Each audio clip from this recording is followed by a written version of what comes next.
चाय बेचने वाला हम उनको कहते हैं, जो चाय बेचता था या वहां पे सर्व करता था। मोदी साहब ने जो पाकिस्तान के ऊपर बातचीत की है वो हर तरफ वायरल हो रही है गुफ्तगू। एक ट्रिलियन की इकोनॉमी उनकी एक साल के अंदर बढ़ी।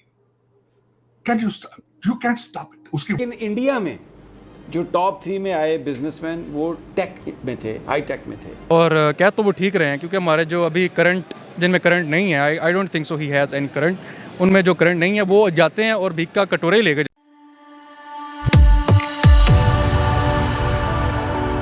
जय हिंद दोस्तों, मोदी देश में आपका स्वागत है। दोस्तों, इस वीडियो को लाइक शेयर और मेरे चैनल को सब्सक्राइब करना मत भूलिएगा।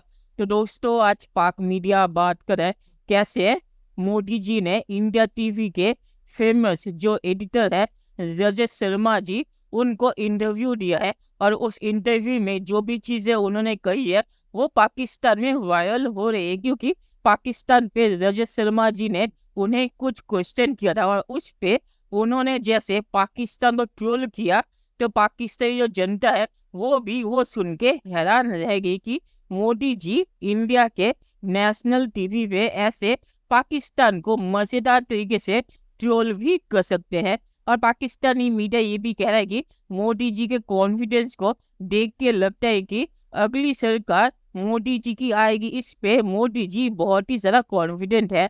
दोस्तों, ये वीडियो बहुत ही मजेदार है, तो इसका पूरा जरूर देखिएगा। तो चलिए और इंतजार न करके वीडियो देखते हैं। पाकिस्तान में जो लोग टॉप 3 गए हैं वो प्रॉपर्टी का काम करते हैं, जिन्होंने पैसे बनाए।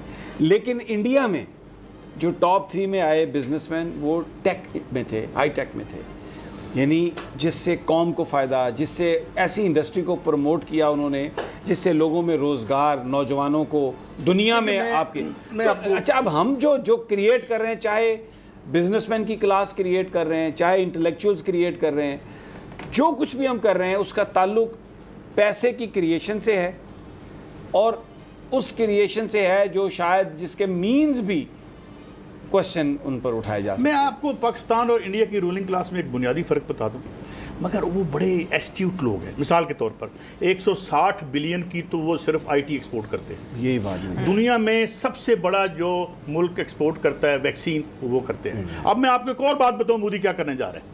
इस वक्त दुनिया की जो सबसे वैल्यूड और जिस पे लड़ाई हो रही है चाइना और अमेरिका की, वो माइक्रोचिप है। वो जो वॉशिंग मशीन से लेके आपके सुपरसोनिक जहाज़ तक में लगती है, और ताइवान 90% वो बनाता है। उसमें भी वो जा रहा है मोदी, उसमें इन्वेस्टमेंट करने जा रहा है। बात ये है कि वो खाओ न लैको, पर इतने पैसे तो रखो कि मैक्रो इकोनॉमिक बैलेंस होए। $550 बिलियन वो रख के बैठा है मोदी, हर जगह जुल्म कर रहा है, बर्बादी कर रहा है, मुसलमानों पे हमले कर रहा है, आरएसएस ने वहाँ बेड़ा गर्क किया हुआ है, उधर कश्मीर में बर्बादी कर रहा है। तो मगर ये देखो ना कि मैक्रो इकोनॉमिक बैलेंस रखा हुआ है, वो बैगिंग बाउल लेके जगह जगह टके टके की नहीं फिर रहा होता। तो ये नालायकी इन्होंने की है। मोदी साहब जो हैं, मैं फिर कह रहा हूँ, हमारे इश्यूज हैं उनके साथ, हमारे उनके अपने साथ हैं। एक टी सेलर कहते हैं, चाय बेचने वाला हम उनको कहते हैं, जो चाय बेचता था या वहाँ पे सर्व करता था, चाय खाने से जो उठा, उसने करैक्टर शो किया है। उसने कहा मैंने गर्ल्स एजुकेशन के लिए पैसे दे दिए। अब क्या ख्याल है कि वही जो स्मॉल मैन था, उस स्मॉल मैन ने सारा पैसा ऑक्शन करवा के गर्ल्स एजुकेशन को दे दिया, जो बिग ऑफिसेज पे हमारे बिग लोग बैठे हुए, व्हाट दे हैव डन। कि एक मुल्क जिसके हाथ में कभी बम हुआ करते थे, आज उस मुल्क के हाथ में भीख का कटोरा है। ये स्टेटमेंट मेरी नहीं है, ये भारत की तरफ से पाकिस्तान के लिए। आई हैव हर्ड इट, मैंने इसको सुना है। हाँ। और क्या तो वो ठीक रहे हैं, क्योंकि हमारे जो अभी करंट जिनमें करंट नहीं है, I don't think so he has any current, उनमें जो करंट नहीं है वो जाते हैं और भीख का कटोरे ही लेकर जाते हैं। वो जहाँ भी जाते हैं पैसे मांगते हैं, तो कहना तो उनका ठीक है बिल्कुल कि ये भिखारी हैं और बैगर हैं। तो और इतनी लोन्स लेने के बाद अब जब वो जाते हैं अपनी मुआफ़ी करवाने, मतलब बेल आउट्स करवाने, तो अब कंट्रीज़ तो हमें ऐसे ही ट्रीट करेंगे कि वी आर बैगर्स। पॉलिटिशियंस की वजह से, हुक्मरानों की वजह से हम लोग भी बैगर बन गए हैं। रजत शर्मा जी का जो प्रोग्राम है आप जानते हैं, बड़ा ही एक फेवरेट शो ये कहा जाता है, और उसमें उन्होंने नरेंद्र मोदी साहब को अपने प्रोग्राम में इनवाइट किया और फिर उसके बाद वहां पर मोदी साहब ने जो पाकिस्तान के ऊपर बातचीत की है वो हर तरफ वायरल हो रही है गुफ्तगू। पाकिस्तान न्यूक्लियर पावर है तो इसलिए इंडिया को डरना चाहिए। तो इसके ऊपर मोदी साहब ने जवाब दिया कि हाँ, मैं तो खुद विदाउट वीजा लाहौर गया था और उनकी ये पावर देख कर आया हूं। जगह जगह गड्ढे हैं, अंधेरा है, बिजली ना पानी, कुछ भी नहीं है, तो चांद जैसे ही है। और जो नरेंद्र मोदी साहब ने ये वाली बातें की है ना, इसके ऊपर अब लोग ये लिख रहे हैं कि ये तो बड़ी अच्छे से ट्रोलिंग करते हैं। भाई कोई मीडिया की कोई टीम क्या इस तरीके से ह्यूमर पेश करेगी या इस तरीके से जो है वो ट्रोल करेगी जैसे कि मोदी साहब ने कर दिया इस प्रोग्राम के दौरान, जैसे ही जवाब दिए। यानी अपने ओपोनेंट्स को और मुखालफिन को तो वो कहते ही हैं, लेकिन पाकिस्तान के लिए भी नहीं कहा कि ड्यूरिंग इलेक्शन उनकी 5 ट्रिलियन की इकॉनमी हुई है। मैंने बल्कि कल मैं रिसर्च कर रहा था कि एक ट्रिलियन की इकॉनमी उनकी एक साल के अंदर बढ़ी।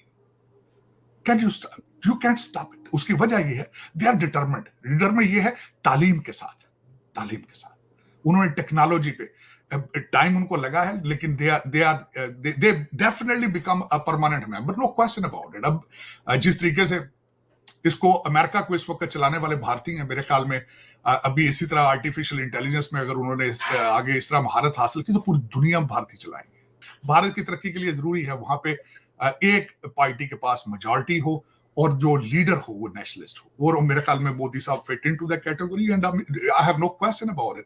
अब जो वो कहते हैं ना जी चस्का लग गया है, they are enjoying the power और इटसेल्फ इज वेरी एडिक्टिव और दे विल कीप राइजिंग। मैं जाके देख चुका हूँ भारत, बड़ी दफा गया हूँ मैं, फिर जाऊंगा इलेक्शन के बाद। देखिए भारत में जो इलेक्शन इस वक्त हो रहे हैं, मैं तो कहूँगा उसमें बीजेपी नंबर 1 है और नंबर 2 भी बीजेपी है, नंबर 3 भी बीजेपी है। बीजेपी का मुकाबला बीजेपी के साथ है। बिल्कुल, लेकिन सर लास्ट में फवाद चौधरी साहब के मुसलसल ट्वीट्स चलते रहते हैं इंडियन इलेक्शंस पे। इंडिया के खिलाफ जितने वो बयानात देंगे, पाकिस्तान की आर्मी या एस्टेब्लिशमेंट की आंख में वो वापस आएंगे और वो कहेंगे अच्छा ये बच्चा हमारे काम आ सकता है। तो बस इस हद तक फवाद चौधरी की गुड लक है कि उन्होंने इंडिया पे 2 ट्वीटें कर दी इलेक्शन पे, तो he is back in limelight. चलिए दोस्तों इस वीडियो बात करते हैं। तो ताहिर गोरा सर ने सही कहा कि फवाद चौधरी ट्विटर में जो भी हरकतें वो कर रहे वो इसीलिए है ताकि वो फिर से खबरों में आए और पाकिस्तानी आर्मी को दिखाए कि मैं अभी भी बहुत ही ज़्यादा एंटी इंडिया हो और इमरान खान का साथ देने की वजह से पाकिस्तानी आर्मी जो फवाद चौधरी से नाराज़ है वो नाराज़गी कम हो। तो इसीलिए फवाद चौधरी ट्विटर में ऐसी हरकतें कर रहे हैं। तो ताहिर गोरा सर ने ये सही कहा। और जहाँ तक ये बात है कि मोदी जी ने जे शर्मा जी के साथ जो इंटरव्यू किया है उसमें पाकिस्तान को ट्रोल किया है, तो मोदी जी तो अब पाकिस्तान को अपनी जो पब्लिक रैलीज होती है वहाँ पे भी ट्रोल करते हैं। तो एक इंटरव्यू में कुछ क्वेश्चन पे पाकिस्तान को अगर मोदी जी ने ट्रोल कर दिया तो ये कोई हैरानी की चीज़ नहीं है और ना ही कोई नई चीज़ है। अभी पब्लिक रैलीज में भी पाकिस्तान को मोदी जी बहुत ही मज़ेदार तरीके से ट्रोल करते हैं। चूड़ियों पे आपको मोदी जी का बयान याद ही होगा। और आखिर में मैं ये कहूँगी 4 जून को पता चलेगा कि किसकी सरकार आ रही है। तो फवाद चौधरी ट्विटर पे जो नौटंकी कर रहा है तो उसका रोना धोना अब ट्विटर पे ही देखेंगे। और वैसे मुझे नहीं लगता कि फवाद चौधरी को इंटरेस्ट भी है भारत इलेक्शन में, वो सिर्फ पाकिस्तानी आर्मी के नजरों में फिर से आने के लिए ऐसी हरकतें कर रहा है।